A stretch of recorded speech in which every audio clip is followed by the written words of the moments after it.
नमस्कार मंडळींनो, मी कोकणी व्लॉगर स्वागत करते माझ्या व्लॉगमध्ये. तर मंडळी आज काम होतं म्हणून गेलो होते साकेडी, कारण साकेडी गेले ना अक्षराकडे काम होतं आणि त्याच्यासाठी इलेला. तर थंय गेल्यानंतर एक सुंदर असा दृश्य दिसला.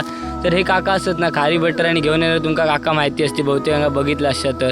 तर आता ही दृश्य ना काहीतरी कमी होताना दिसत होती. तर तेवढ्यात ते काका येले, आपल्याला सुद्धा उत्सुकता होती काय असत त्या पेटाला, आणि आपण सुद्धा बघितलेला कमीच होता. त्याच्यामुळे आपण थेट गेला आणि त्याने बघू शकता असतं खारी बटर असतं, त्याचबरोबर पेपरमिंटाचे गोळे असतात, त्याच्यानंतर शेंगदाणे, चणे, हिरवे वाटाणे आणि आपले जुने जे काय गोष्टी असतात ना ते आपल्याला माहीत सुद्धा नाही असे सुद्धा त्याच्यात असत. तर आजीक सवय असा पहिल्यापासून एक काका त्यांच्याकडे येतात. तर आमचे सगळे पोरते होते काम करू गेलेले, तर त्यांना सुद्धा एक उत्सुकता काय घेऊ विचारलं. आणि त्याच्यानंतर मग आजीने सुंदर असे आमच्या पेपरमिंटाचे गोळे, त्याचबरोबर ना त्याच्यानं बटर वगैरे होते ते सुद्धा आजीने घेतले सगळ्यांसाठी. आणि त्याचबरोबर हे तुम्ही का बघू शकता शेंगदाण्याची पोडी. आणि तर हे ना आता आपण मॉलमध्ये वगैरे जाऊन असं काय घेता, पण त्याच्यापेक्षा ही पहिले जे लोक असत ना ते ह्यांच्यावर जास्त विश्वास आणि त्यांच्यात एक आपुलकी होती. तर त्याच कारणामुळे अशा प्रकारे हे काका वगैरे ना अजून सुद्धा घराकडे येऊन असं येतात ना आणि अशा प्रकारची वस्तू विकतात ना, खरंच भारी वाटतं. आणि हे जुने गोष्टी असेच जपाक होईल. कोणाक ना हे सगळे गोष्टी बघून आपले जुने दिवस आठवले ह्या कमेंट करून नक्कीच सांगा. हे कोकणातले असे क्षण आणि काय आठवणी असत ना ते बघण्यासाठी ना माका फॉलो करून नक्कीच ठेवा.